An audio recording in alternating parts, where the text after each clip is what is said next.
Créée en 2016, la dernière institution républicaine dénommée la Cour des comptes se met en place progressivement. 8 conseillers référendaires, 3 greffiers et 10 élèves auditeurs ont prêté serment hier vendredi au siège de l'institution.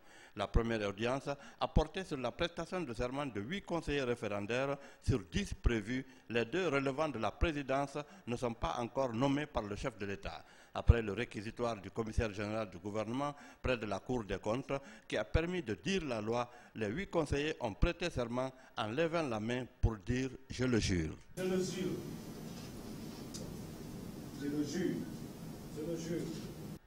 Un serment qui, du coup, leur permet de rentrer dans le corps des magistrats avec son statut particulier. Ces 8 conseillers ont été nommés par le président de la République à la suite des résultats d'un concours organisé à cet effet.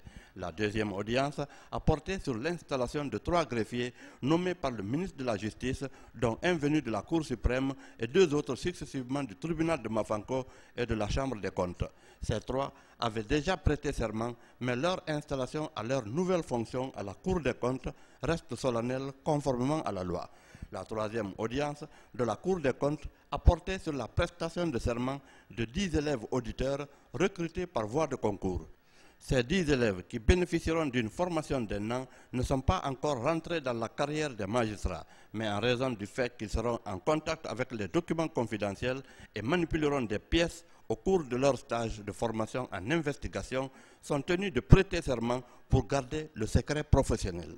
Le premier président de la Cour, après lecture du serment, a invité les élèves auditeurs à lever la main et dire « Je le jure ». Je le jure. Je le jure. Je le jure. Ainsi, les conseillers référendaires ont été renvoyés à leurs fonctions, les greffiers ont été installés et les élèves auditeurs ont été renvoyés à l'exercice de leur stage.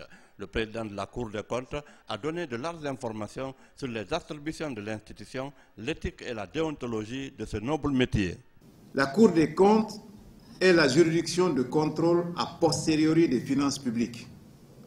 Elle dispose d'attributions juridictionnelles et consultatives. La Cour des comptes est l'institution supérieure de contrôle des finances publiques en République de Guinée. La Cour des comptes exerce le contrôle juridictionnel sur les ordonnateurs et les comptables. Le contrôle juridictionnel est celui qui donne lieu à des décisions rendues par des arrêts suivant la procédure de saisine, d'instruction et de jugement. La séance a pris fin par un cocktail offert par la Cour des comptes aux participants.